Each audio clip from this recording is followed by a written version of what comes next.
Mark Zacharia, thanks so much for joining me here on the Penguin Magic podcast for Desert Island Magic Books. Let's say you wash up on a desert island with one magic book, but it's made of Tyvek, so it's not going to fall apart in the wind and the rain and the sand. What is your Desert Island Magic book?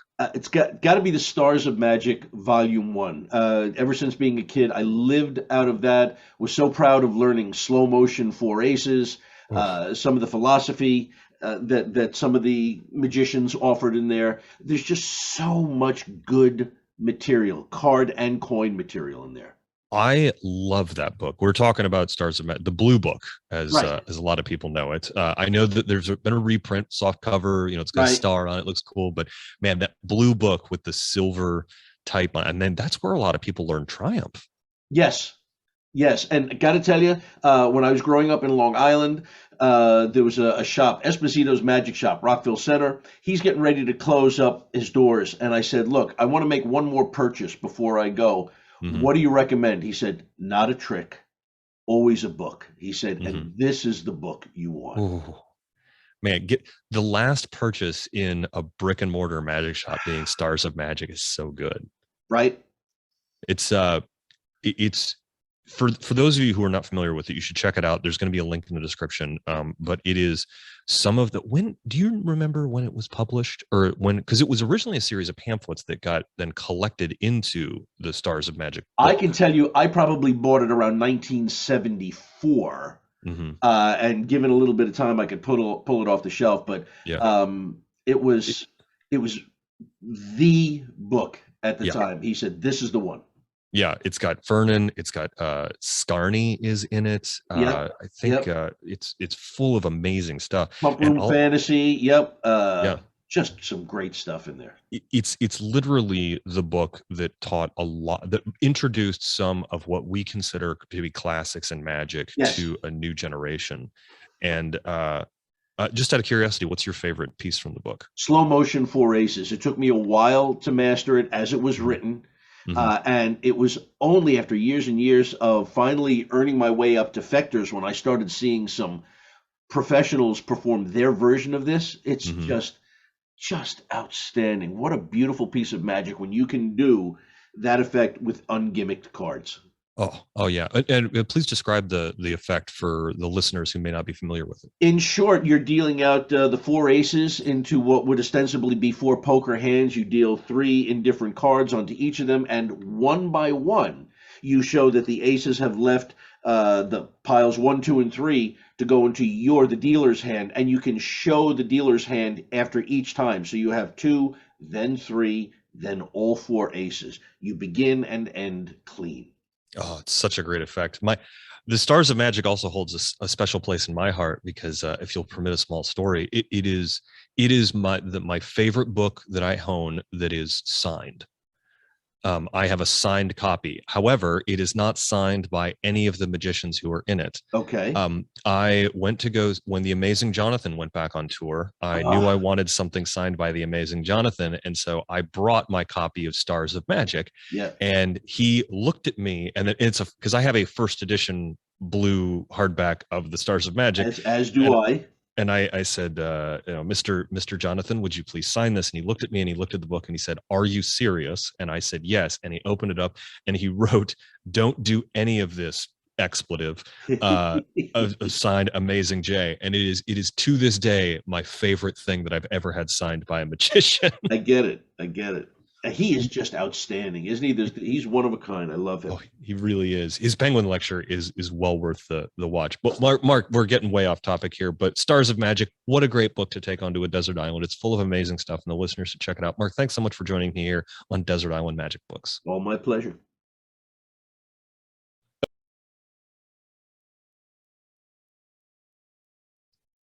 Mark Zacharia, thanks so much for joining me here on the Penguin Magic Podcast for the top five under five. Give me your top five tricks in under 5 minutes, and these can be in no particular order. So let's arbitrarily start with number five. Okay, number five. I got to tell you, Eric, the Mini Cube by Pro Mystic. It looks like a little mini Rubik's cube that you might hang on your keychain, Hmm. and each of the six colors, and you're intuiting which color the spectator is hiding under his or her hand. And I do it as much So good. more than merely I'm guessing your color. because at best that's a 1 in 6. It's a personality test the way I do it, and each time we do it, it gets funnier and funnier.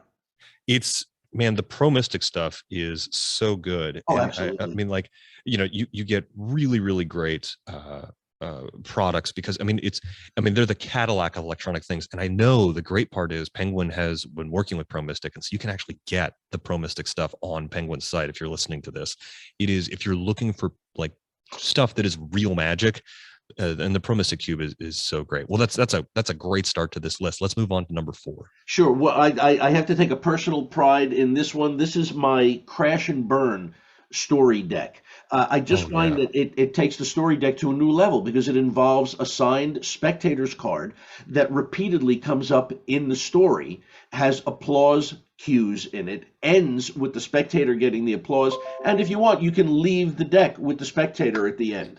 It's so great. It's a really unique story deck. If the listeners are unfamiliar with it, as you apparently shuffle a deck and turn cards face up, you're using those cards to tell the story. So it's essentially like a multiple selection routine with 52 revelations.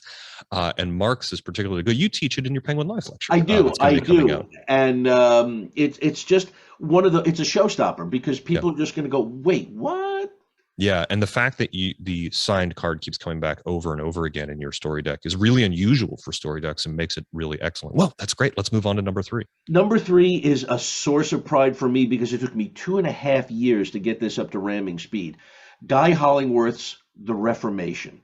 A Ev- piece by piece torn and restored transformation. I don't know anyone who does it. I am so excited to hear that You you do do it. now, and I got Yeah. to tell you, ever since seeing Copperfield do his version, which I understand was a very gimmicked version on Hmm. TV, and then learning that Hollingworth had a very clean, away from the body, and that you could hand the card out at the end. I do that in my Remarkable stand-up show, Yeah. and there is no explanation for it.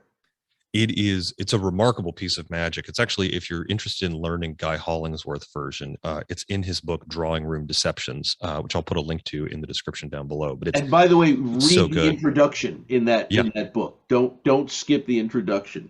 The introduction to that book is wonderful. All right, let's move on to number. We're just motoring through these. Let me hear number 2.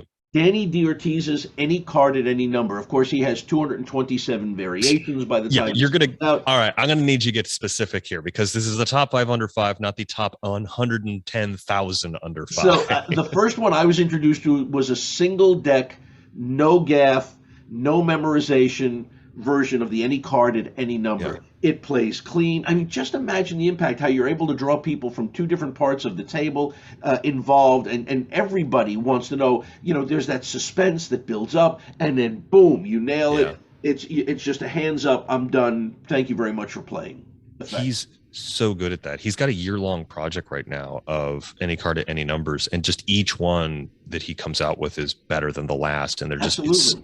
such clever thinking. Well, Mark, that brings us to number 1. Give me your top trick. The piece that I do almost every stand up show is, I guess, my version of Richard Sanders' version of Three Ropes and a Baby, the Professor's Nightmare with Oh, all the iterations. I mean, I've been a student of this for 26 years, and there's just so much. It's modular.